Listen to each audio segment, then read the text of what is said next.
Hello, hello. Welcome back to Loki's Librarian. I am your librarian, Katrina. If you are new here, welcome. This is where I am reading through the enormous library of books you see behind me, and then I give you a quick synopsis and I tell you what I think of them. So if you like books, just aren't sure what to read next, hit that subscribe button, like and share my videos, let me know what you think in the comments. It is the last Sunday of the month, which means it is time for another book about a president, in this case the 12th president to serve, Zachary Taylor, which makes this week's book of the week, Zachary Taylor, Soldier, Planter, Statesman of the Old Southwest by K. Jack Bauer. And the accompanying cocktail is appropriately enough called Old Rough and Ready, and it is torch time, 2 ounces of Kentucky Bourbon, 3/4 ounce of lemon, 3/4 ounce honey syrup, a dash of orange bitters, and lemon to garnish. So let's do this.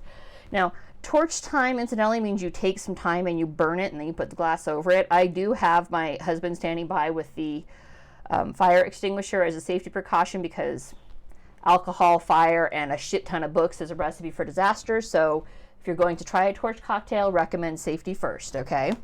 We'll start by torching the thyme here right off. So basically you're supposed to just burn it once you get it burning. 12th President of the United States, Zachary Taylor, was born November 24, 1784 at Montebello Plantation in Virginia. Now, this was a family friend's plantation. His family didn't own it. His father had been granted 1,000 acres in Kentucky, just outside of Louisville. However, Zachary Taylor's mother, Sarah, was too pregnant to make that trip when the land grant came through, so she stayed at Montebello while Richard Taylor went ahead to start preparing the house and land, and she gave birth to Zachary in Virginia. She gave birth in Virginia. At this time, Kentucky is a rapidly growing state. And during Taylor's childhood, Louisville went from being sort of this frontier outpost to a full city that was well known for its whiskey distilleries and tobacco crops. So maybe that's why we're doing Kentucky bourbon on this one, because, you know, Kentucky. So they were known for their distilleries and their tobacco. Taylor was the third son.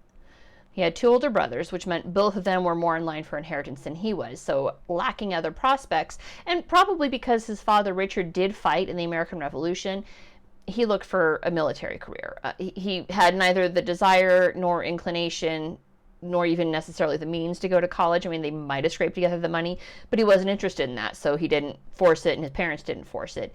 He decided he was going to be a military man. So while he did not have a college education and he was not expected to inherit much, his family did have some money, and Richard Taylor put that to use by reaching out to his connections and securing Zachary Taylor a position as a commissioned officer. And so Taylor was appointed first lieutenant of the 7th Infantry on May 3rd, 1808, with a pay of $30 per month and 2 meals per day, which at that time was fairly decent. I think adjusted for inflation, it's about $675 per month, which doesn't sound like much, granted, but $30 went a hell of a lot further back then than it does today. Thank you for the gold standard that used to exist. 3/4 ounce of lemon. Taylor was a competent military leader. He was not necessarily a brilliant one, but he was competent. And most of his successes in the military seemed to stem from common sense, right? So when he arrived at an outpost, if he saw the men sort of lazing about in the post in disarray, he stepped in and commanded them to perform daily drills. He organized the post. He brought everything back online, and this earned him a reputation of competence. Not a bad reputation to have in the military, not today, not back then, but he was known as competent. And that put him in a good position when Fort Harrison was attacked by Tecumseh in September of 1812.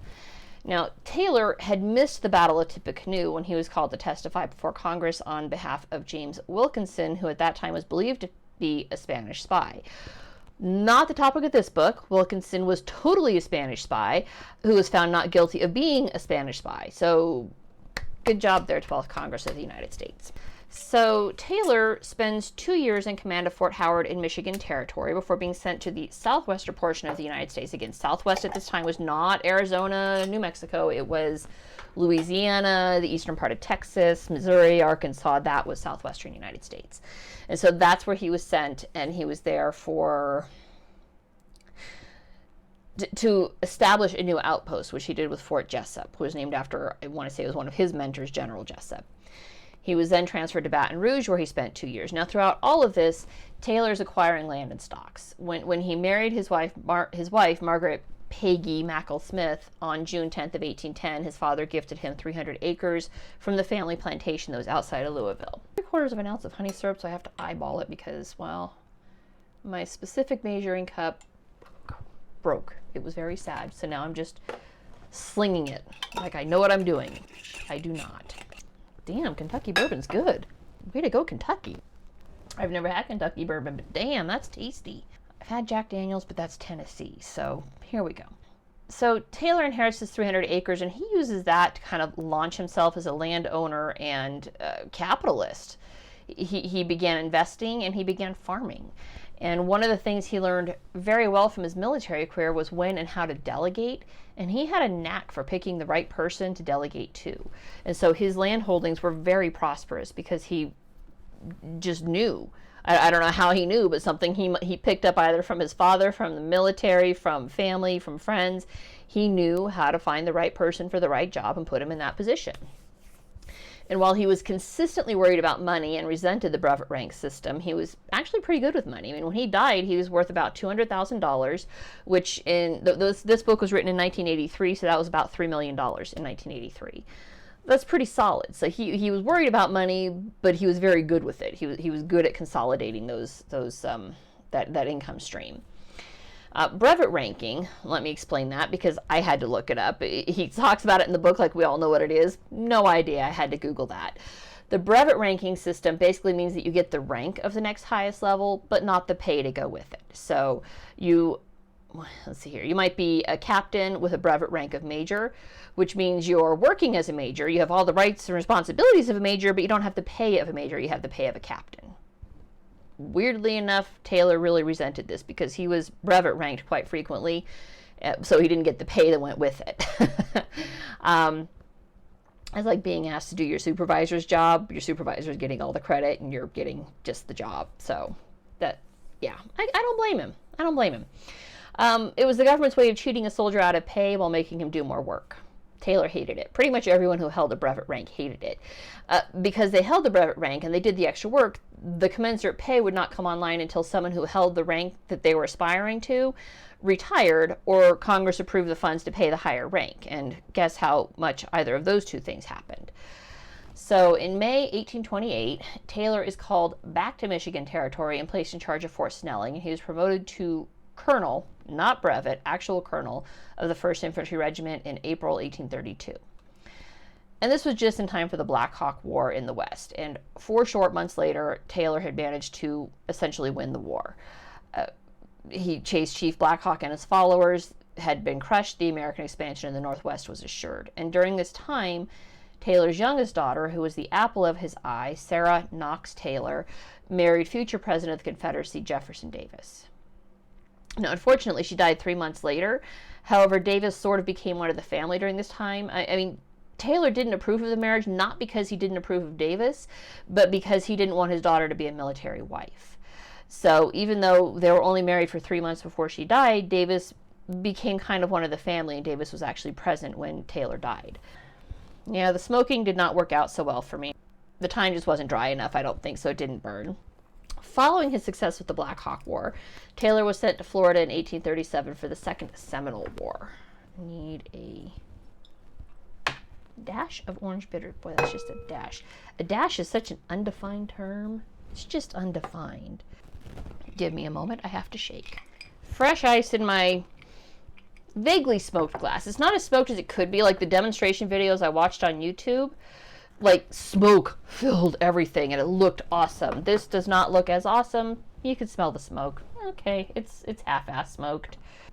Okay, lemon juice in the eye is going to make for a really odd video with lots of crying.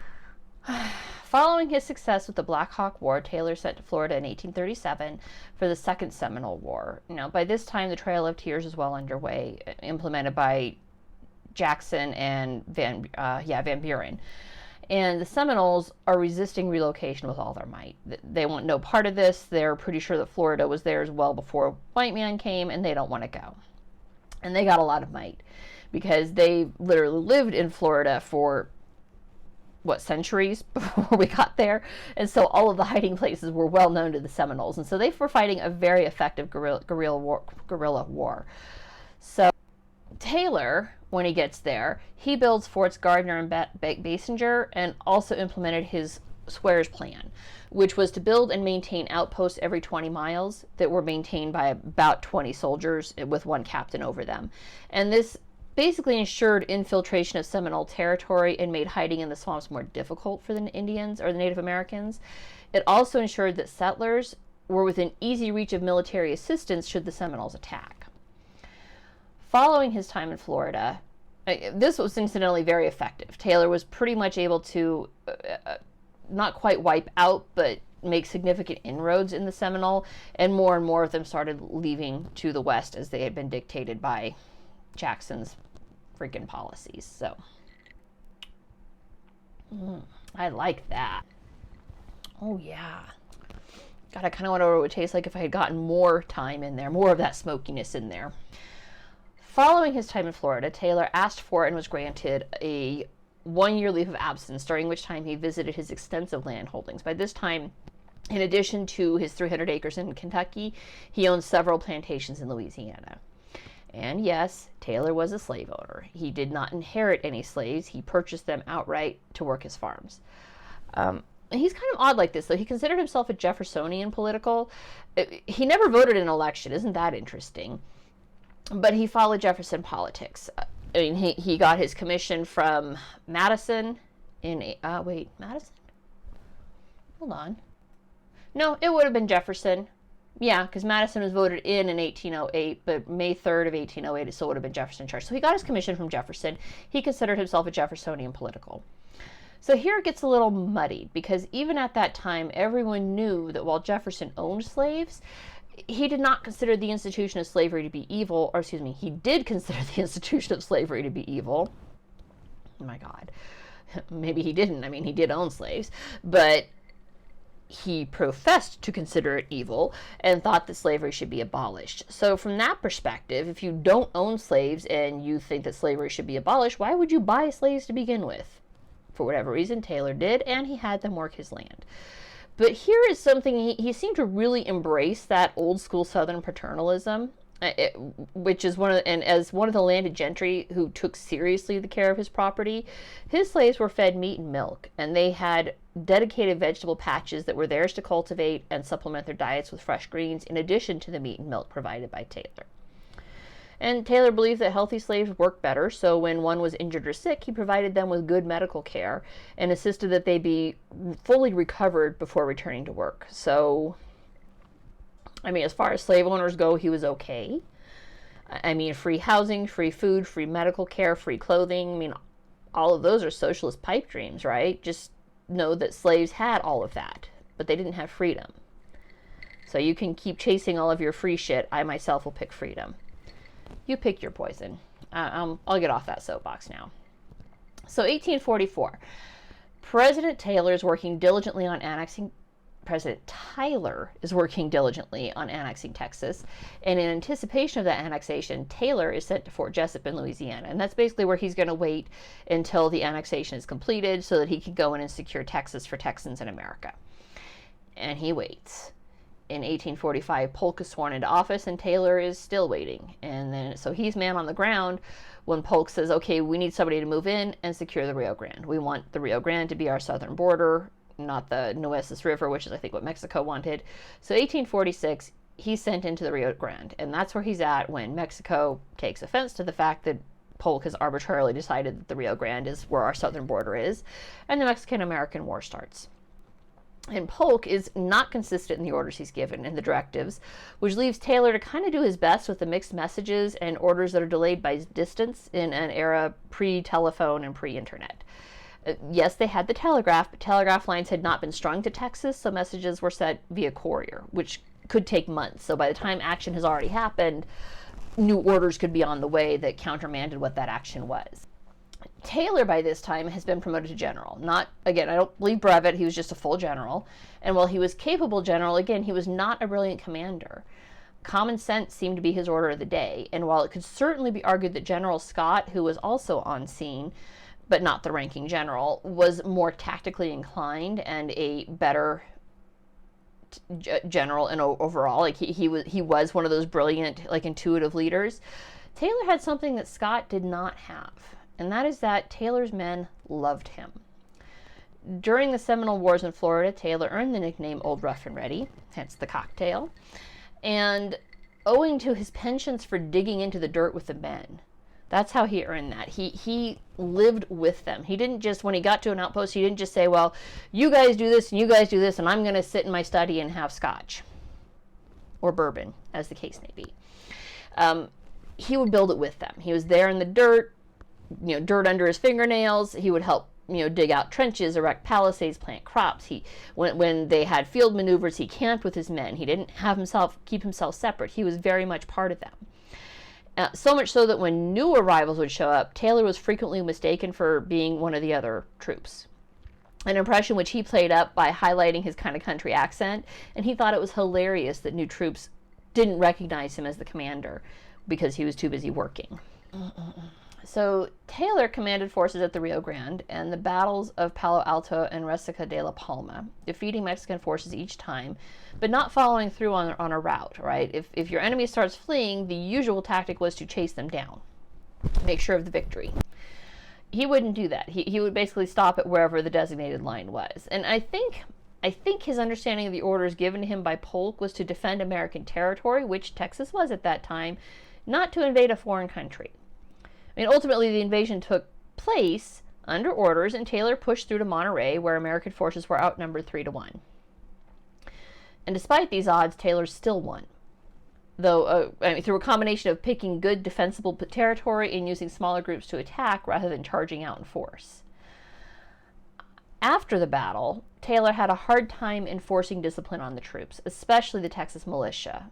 Who even a decade later, they were smarting over the loss of the Alamo, and they kept attacking the local people, which Taylor didn't want, but he had a hard time enforcing that discipline.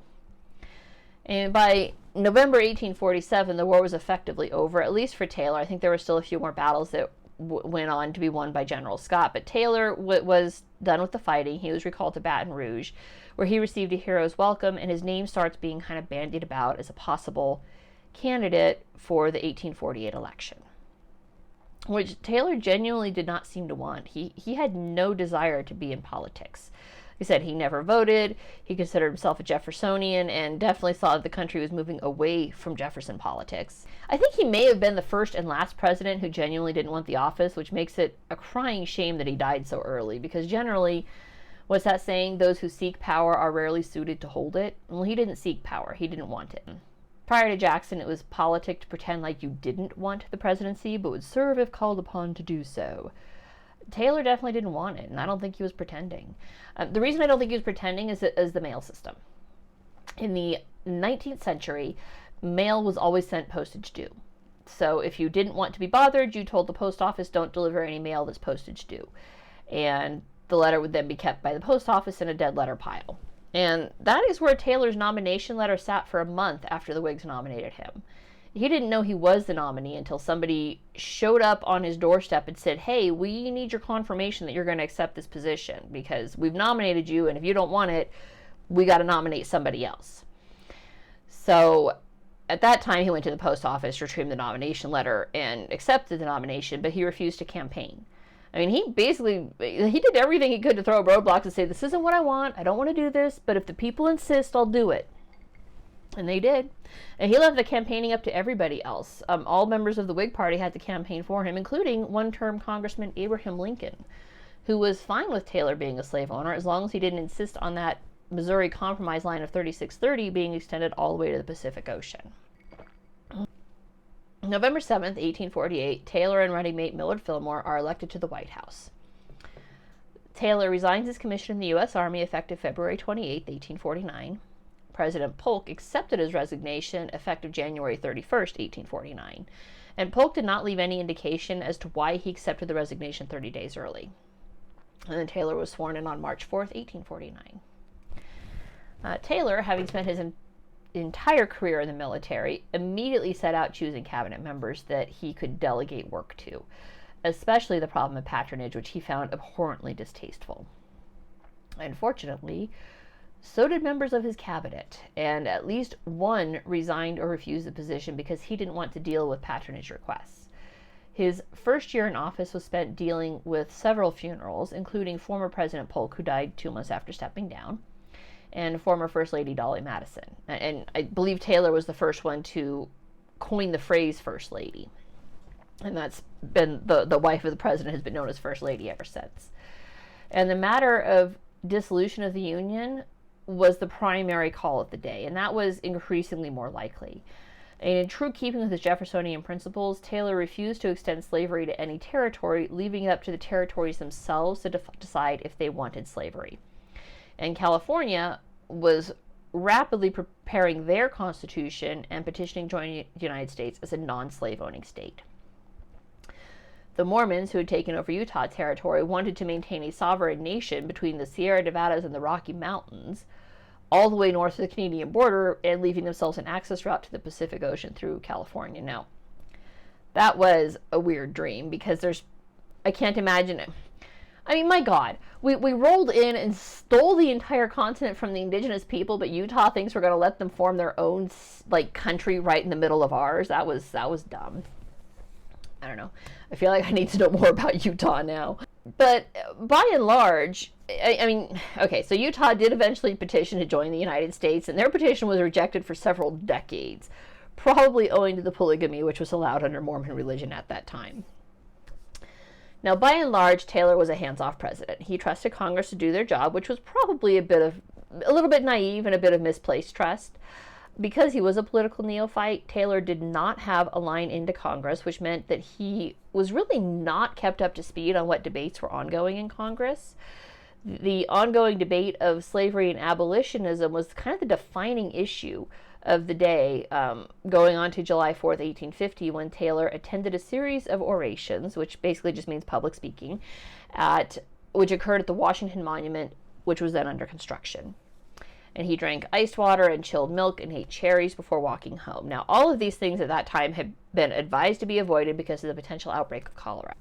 But he drank the water, drank the milk, ate the cherries, and the next day he had fallen ill and doctors were called in.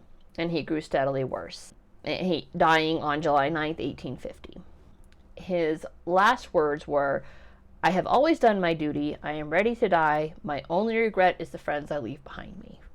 Which is pretty solid for last words. I think that most people who are cognizant of the fact they are dying feel the same way, right? I mean, they feel that they have lived their best life. Mostly, there are regrets. Most people regret the things they haven't done versus the things they have, incidentally. But mostly they regret those they're leaving behind, so that's pretty solid. Taylor was the second sitting president to die in office, and it was cholera he died of. The symptoms he exhibited were all classic signs of cholera. Not mentioned in this book, but something I know from reading Dead Men Do Tell Tales a few months ago by William R. Maples, is that sometime after his death, it was rumored that Taylor had been poisoned by arsenic, which shares some similar symptoms to cholera, which would have made him the first president to die by assassination, which is not true, incidentally. In Dead Men Do Tell Tales, Maples relays the story where he was approached to conduct an autopsy on the former president to determine if poison was a viable means of his death. And after obtaining all the required releases and forms from every existing member of the Taylor clan today, and the U.S. government, because Taylor was a former president and was buried on federal land, it was determined that Taylor died of cholera. So, a lot of time and effort to solve a non-existent mystery, but a fun anecdote, I guess. I think that Taylor was a capable administrator. I mean, if not brilliant himself, his entire life he had a knack for putting the right person in the right job. And shortly before his death, he had reconfigured his cabinet and assembled a team of truly brilliant statesmen and politicians, consisting of Edward Stanley as Secretary of War, John Bell as Attorney General, Hamilton Fish as Secretary of Treasury, and John Crittenden as Secretary of State. And these four were powerhouses of the day. They were highly capable in the roles they had been assigned to, and because Taylor was not a micromanager, if they had been left as the cabinet on Taylor's death, I mean, who knows? Who knows what would have been accomplished? But Taylor died, Fillmore stepped in, and that's the story for next month, because I don't know what Taylor did from there. Overall, this book was okay.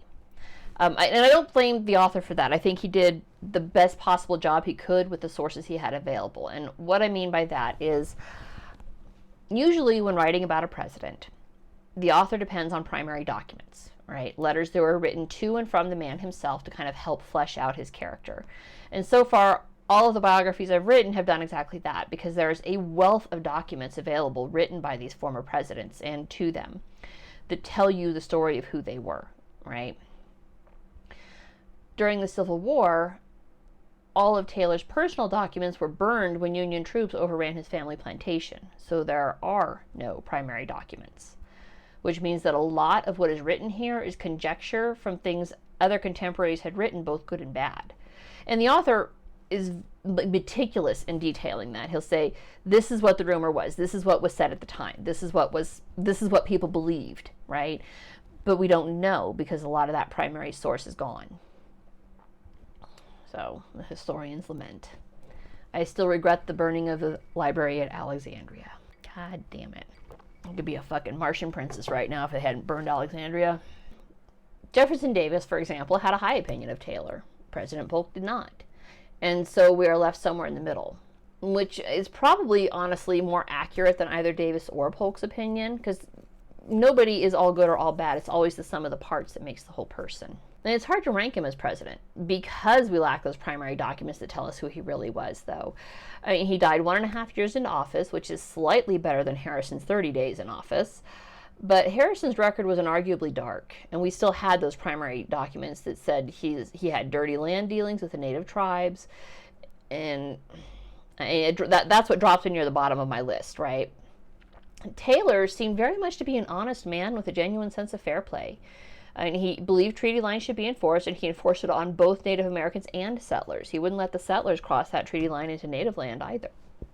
And despite owning slaves himself, he did believe that slavery should be abolished and refused to enforce slavery on incoming territories. So I think I'll rank him 9th. He'll be above Martin Van Buren, but below Monroe. Sometimes the best talent in the world is knowing who to assign to which job, which includes himself. He did not seek the presidency, but when called upon to serve, he did. He answered that call. So, I don't know. I feel like we will never know who he was because so much was lost to history with the Civil War. And that's a shame. That's it for this week. Don't forget to hit that subscribe button, and I will see you guys next week. Bye.